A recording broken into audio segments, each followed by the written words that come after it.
Welcome to the Best Me podcast. Your best tomorrow starts today. I'm your host, Ellen Livingston. I believe showing up each and every day as the best version of myself doesn't happen on accident. It takes awareness and planning. On this podcast, I talk about planning for ways to improve my health, develop a sense of purpose in everyday life, and create meaningful connections so I can be the best me I can be. And so can you. Let's get started. Hey there, besties. It's me, Ellen. Thanks for listening today. I appreciate your support. And after you've heard today's podcast, if you know someone who would also enjoy today's episode, please share this with them. Today's podcast is about a part of my best me lifestyle that I've been hesitant to talk about, and that's diet. Now, as you know, I try every day to put intentional focus on my health by getting enough sleep, moving my body, and focusing on my diet. And by diet, I don't mean a type or way of eating such as like the Atkins diet or a high fiber diet. I mean a diet, probably in the simplest terms, is just a definition of the food that we eat to nourish our bodies, satisfy our hunger, and in social situations. And the reason that I'm hesitant to talk about diet is I'm not really qualified to tell anyone what they should or shouldn't eat. Every one of us is so different, and we have different needs and different reasons for why we choose to eat what we do, that I just don't feel right recommending ways to eat. But honestly, it is bothersome to me that in our society today, there is so much controversy around the words healthy diet, because I don't think it's always been this way. And that's most likely because a long time ago, for most of us at least, we grew and prepared our own foods based upon traditional backgrounds. But with modern society came larger and larger cities to where we no longer were able to grow our own food, and eventually industrial farming took over, in Western culture at least, and that's what we have today, which probably that's what's led to all of our health issues that are related to our diet. And as a society, we are now constantly looking for the best diet. Because Americans in particular are getting heavier, most diets that come out now are based on weight, and they try to sell you a book or they try to sell you a program that you need to follow. And this is such a confusing and emotional topic because the information we get often is contradictory, and some people buy into a certain way of eating or a diet plan so much that they become, fanatical, almost like to a religious conviction that their way of eating is the best way. In fact, there was a physician in 1996 who coined the term orthorexia, and it is basically an unhealthy obsession with eating healthy food, that it's recognized by the National Eating Disorder Association. Now, it's not recognized by the Diagnostic and Statistical Manual of Mental Health Disorders, which is used by clinicians and psychiatrists to diagnose psychiatric issues. But it is a preoccupation with checking labels and over-concern if a food is pure and sticks to your diet plan. And you know what, guys? How many of us can say that we're not guilty of always having to check a label before we buy something because we want to make sure that it doesn't have too much fat or it doesn't have too many carbs. And if it gets to an obsessive point, that's what that doctor coined, was the term orthorexia. But anyway, if you're like me, you want to focus on what is truly healthy, but not be constantly trying to follow the rules of some diet plan. And so I want to tell you about something that I stumbled upon a few years ago. In fact, it's been close to 15 years ago, but it was some books by the author Michael Pollan. Now, Michael Pollan is an author and journalist who has written extensively on the sociocultural impact of food. Now, he does not write about how to eat to lose weight. His focus is on health. And I do want to talk about two of his books. And the first one is called Omnivore's Dilemma. And in that book, he researched and wrote about 4 basic ways that human societies obtain food. And the first way was the current industrial system that is so popular in the Western societies. And then he also researched the big organic operation that's going on. You know how everything says this is organic or it's grown organically. That's become a big operation. And then the third way was through local self-sufficient farms. And the fourth way was actually like a hunter-gatherer would get his food. And then he followed the path a typical meal would take going through each one of these systems.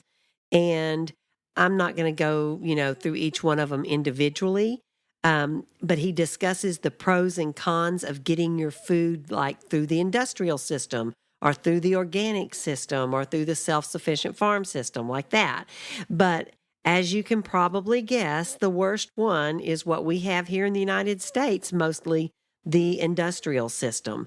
And guys, it's not only worse for our health, but it's also worse for the animals that are in that system's health and the soil also. And it's really depressing that the system that is the most readily available for us is the worst for our health. And then the second book of his that I'd like to talk about real quickly is his book called In Defense of Food. And in this book, he states that a lot of what we buy in stores and restaurants isn't really food, but he calls it food-like substances. And you guys know this. If you pick up the food in any grocery store, like at the package, and you read the label, and you start seeing that there's all these preservatives, and there's dyes and fillers and emulsifiers, and there are all these great big long words you can't even pronounce. That's what he's talking about. That's not real food. He calls it food-like substances. And in this book, he stresses how other cultures and their traditional diets have stayed perfectly healthy eating totally different diets. Like you guys know, there are some cultures around the world who eat mostly plants and grains. And then there's cultures like the Inuit who eat nothing practically but seal blubber.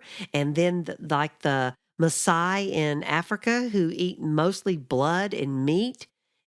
And these dramatically different diets, they go against our notion of finding only one healthy way of eating. And these healthy populations, they don't stress over things like macro and micronutrients or, this food is allowed and that food's not allowed. They focus for pleasure or religious identity or just social eating reasons. And they end up with better health than the Western diet. And so out of this, Michael Pollan came up with a 7-word mantra for good health. And he came up with this after all of his research that he's done over the years. And that mantra is this: eat food, not too much, mostly plants. Now I'm going to break this down real quickly. He says eat food, which means whole foods, not those ultra-processed foods with the ingredients that you can't pronounce and that you do not have in your kitchen. And then he says not too much. Now, Michael Pollan says this is hard for most of us. We overeat. In fact, there are cultures that have a little saying to remind themselves to not overeat, like to only eat till 3/4 full or 80% full. So don't eat too much. And then he says mostly plants. And he says that cultures that have a plant-heavy diet are very healthy, but it's not necessarily because they don't eat meat. They do eat meat. They just eat more plants, and plants have so many nutrients and things in them that are good for us, and they fill up on these before they fill up on meat, and that may be why they're healthier. So why I go into all of this about Michael Pollan's research and writings is because what he concludes about our diet makes a lot of sense to me. And he suggests not cutting out complete food groups like so many of our current diet plans do, but to do what traditional cultures have done for generations: eat real, whole, minimally processed foods. And not until we're stuffed, but, comfortably satisfied, and make the most of what you eat, plants. So instead of a restrictive mindset around food, it's really one of adding in what's good for us. And I know some of us may have a medical reason for following a certain diet, or maybe a cultural or religious reason for the way you eat. But if you're like me and you're really kind of sick of the diet culture and you just want to eat what's delicious and healthy, then maybe do some of your own research. And I do highly suggest taking the time to read everything by Michael Pollan. But beware, eating the way he suggests isn't easy. So much of our food is ultra processed to make it convenient and last longer. And he points out that in grocery stores, the food around the periphery, the produce, the meats, the dairies, they're there because they actually spoil faster and have to be restocked more often. And so it's easier for them to get to those foods and restock them if they're on the edges of the store. So that's kind of an interesting thing he pointed out. But it doesn't guarantee that that's what's always healthy. And, because this can go so much deeper when you start researching like organically grown foods or humanely raised animals, it can just make your head swim. There's so much to this. So maybe just start with one objective in mind. Like, I'm going to eat 1 fruit and 2 vegetables every day. Now, some of you may laugh at that because you already do that. You're way past it. But some of us aren't. And because part of my goal is to have a healthy diet, I wanted to share my thoughts on this with you. But before I go, I wanted to tell you about something really cool that was just added to my podcast. If you listen to this podcast on your phone, right above the episode description, there is a sentence that says, "Send us a text message." And if you click on this, it sends you a text link that you can send me a message on without having to go to my email. Now, how cool and convenient is that? So I would love to have some of you try it out for me. And if you're listening on your phone, send me a quick text and let me know what you think about Michael Pollan's 7-word mantra: eat food, not too much, mostly plants. That's all I have for today, besties. Be kind, be positive, and be your best. And remember, small progress is still progress. Thanks for listening to the Best Me podcast. If you would like to make a comment, suggest a podcast topic, or just say hi, send me an email at bestmepodcast@gmail.com. I hope you'll join me next week as I continue to talk about how to be the best me I can be.